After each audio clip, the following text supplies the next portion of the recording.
The true story of a rugby team's plane crash on a glacier and their struggle to survive in the freezing conditions. Welcome back to Movies Explained. Today's film is an adventure thriller from 2023 titled Society of the Snow. The movie begins on October 13th, 1972, when a group of rugby players from Uruguay, members of the Old Christians Club, board a plane bound for Chile to play a big game. This trip is a momentous occasion for them, as most have never traveled abroad. Accompanying them are several family members, eager to offer their support and cheer them on. As they near the Andes Mountains that separate Chile and Argentina, the plane starts shaking. A passenger explains that it's because warm winds from Argentina clash with the cold mountain air, causing some bumpy moments. But things get worse. The turbulence increases and suddenly, the plane drops. The pilots struggle to navigate through the stormy winds, and inside the plane, things are chaotic. People grip their seats as belongings fall in the aisle. Briefly, they catch sight of the sun, only for the plane to plummet again and collide with the mountain, breaking apart. Some are thrown from the plane's tail, while the front crashes into the snow, causing severe injuries and fatalities among those on board. One after another, the survivors begin to snap out of their shock and move from their seats to help those who are trapped. Blood stains everything, and two medical students step up to assist those with broken bones, trying to ease their pain.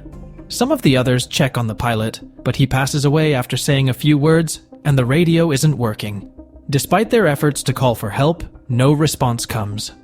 As night falls, the temperature plunges rapidly, adding to their distress. The survivors gather inside the plane, using bodies and bags to cover any holes and keep warm. Many are unable to contain their panic or tears, so they comfort each other as best they can. By morning, they sadly discover that a few more people have frozen to death. The storm has cleared, revealing a strong sun, but as they survey their surroundings, all they see are endless miles of snow-covered mountains. The group gathers and decides they need to take action to survive. They clear out seats and debris from the plane, creating space for everyone to sleep at night. They prioritize moving the injured survivors to areas where they can get the most sunlight to help them heal. Any useful items they find are stashed in suitcases for protection, and they thoroughly search all bags for food. They respectfully move the deceased away from the wreckage, placing them together and covering them with snow to slow decay, in the hope of retrieving them when rescue arrives. Tragically, on the first day, they counted 11 fatalities, including the individual who was ejected from the plane. Once they get organized, they share a small snack, already being cautious to ration their food to make it last. Suddenly, they hear a plane passing nearby, and they frantically shout and wave their arms, hoping to be spotted. Sadly, they aren't noticed. By their second night, they prepare to sleep inside the plane, using clothes from the bags as makeshift blankets and using suitcases to cover any holes. On the third day, Nando finally regains consciousness after being unconscious since the crash. He's in bad shape, but he manages to move himself to be near his sister, who is also struggling. When Nando asks about their mother, they sadly inform him that she didn't make it, which makes him worry about his father back in Uruguay. Later, they use some metal to melt snow for water, and create a large X on the ground using suitcases, hoping it will catch someone's attention. When another plane passes, they try using mirrors to reflect the sun's glare, and keep shouting for attention. Someone notices the plane's wings tilting, possibly a sign that they've been spotted. The next day, they hear the plane again, but it's distant, suggesting it's searching elsewhere and hasn't seen them. The group discusses survival options and recalls there were batteries in the tail of the plane. They decide to venture out to find them. Crafting makeshift goggles with mirrors and leather from the seats, 4 survivors head up the mountain in search of the tail. After covering a few miles, they realize that the crash site is hidden by snow and won't be visible from a distance, making the chances of a rescue very slim.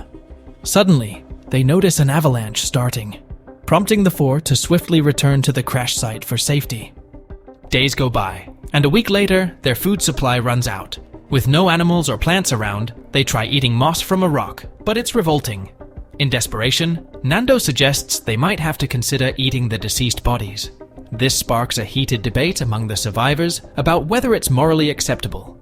Some worry about the color of their urine turning dark, while others fear legal consequences. As time drags on, their desperation for food grows.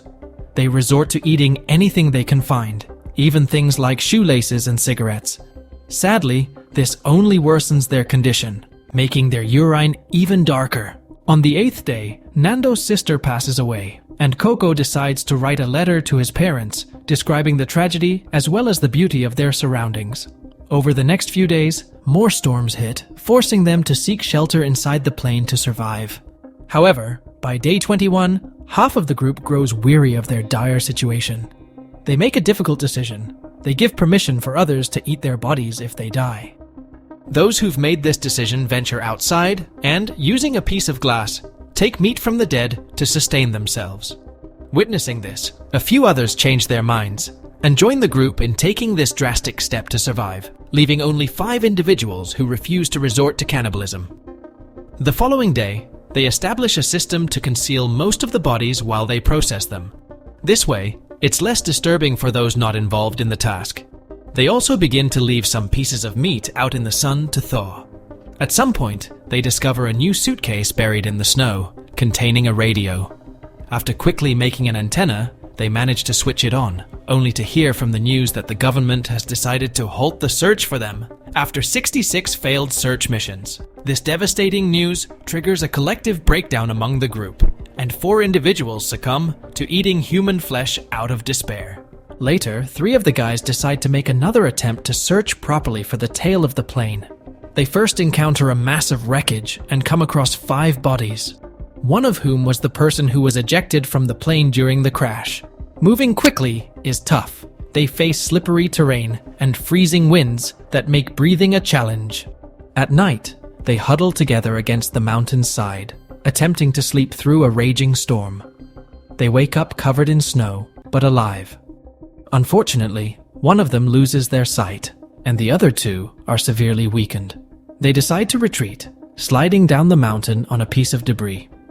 After such a traumatic ordeal, the remaining person reluctantly agrees to consume human flesh and goes to sleep, overcome with tears. By day 17, the group has been enduring a 5-day storm.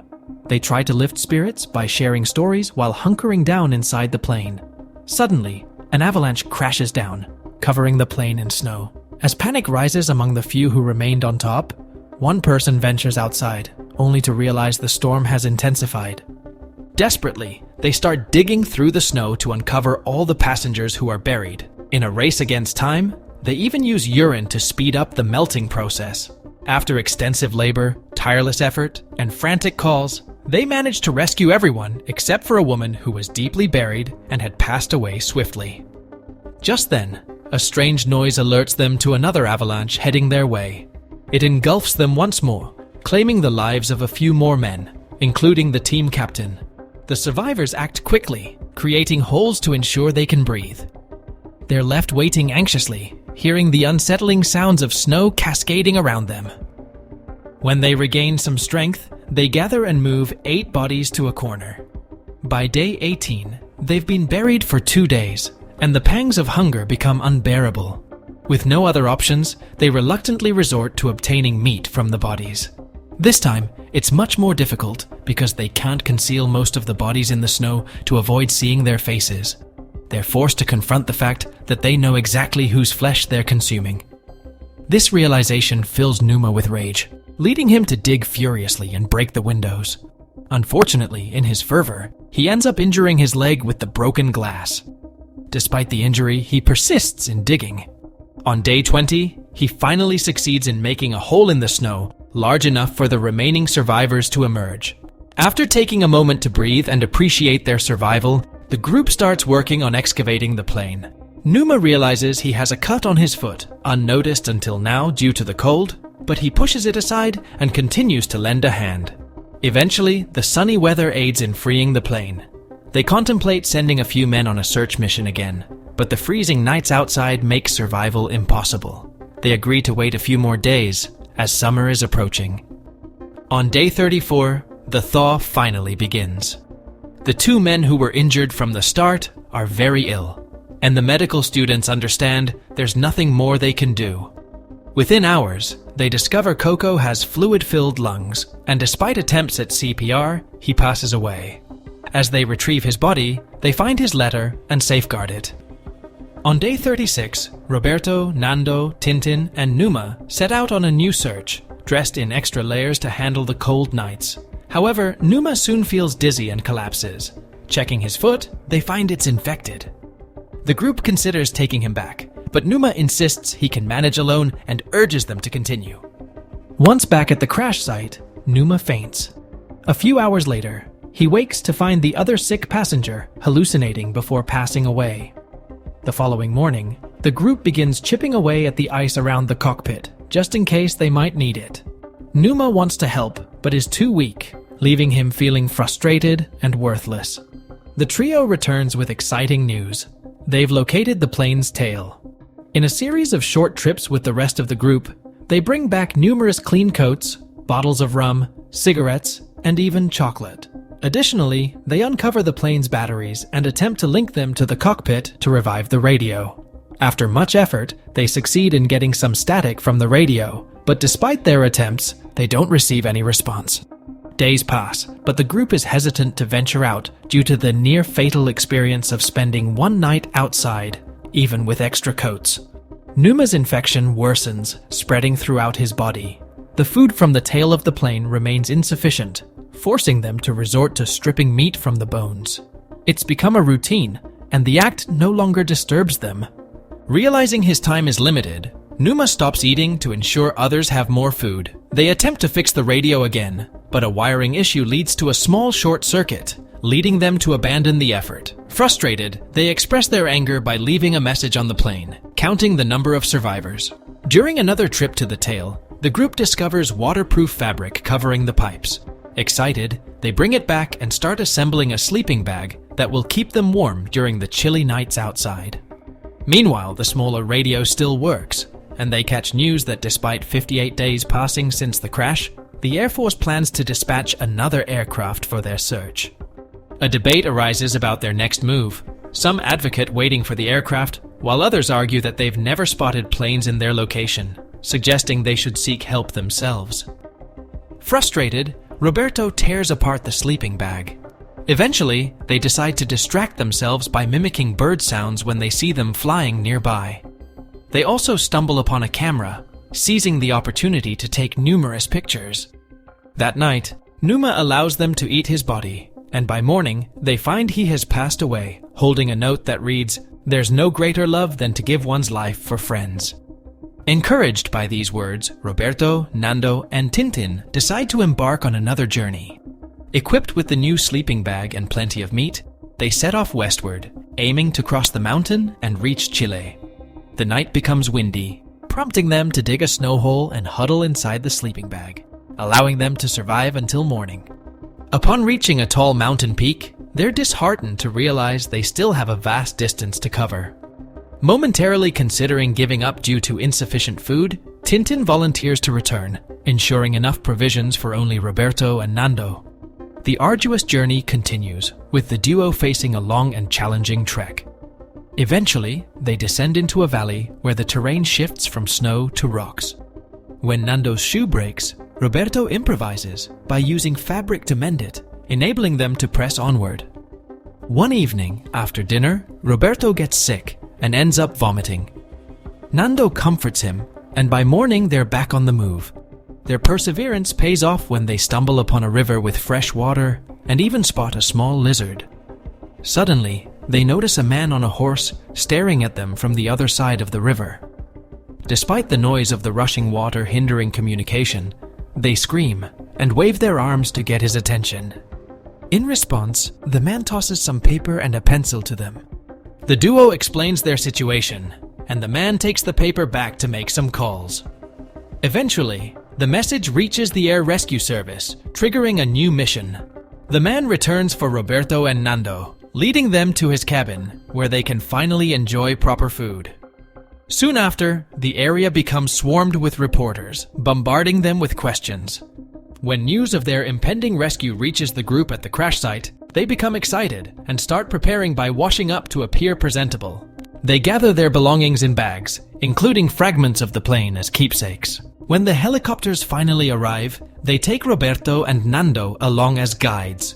On day 71, the group experiences overwhelming joy as they're rescued, shedding tears of happiness at the sight of the helicopters. The entire rescue process is recorded, highlighting the group's insistence on bringing their bags despite the limited space.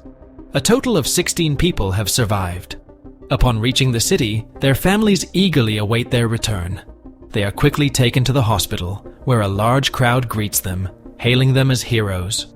The doctors prioritize their health, conducting thorough examinations due to the evident physical toll on their skeletal bodies. With their mobility severely limited, they help each other with showers, while their families take charge of their grooming. Each survivor is allocated their own bed, but they choose to huddle together that night, still grappling with the shock of their experience. The sense of comfort and security leads them to sleep together as a group. Thanks for watching. Like and subscribe for more videos.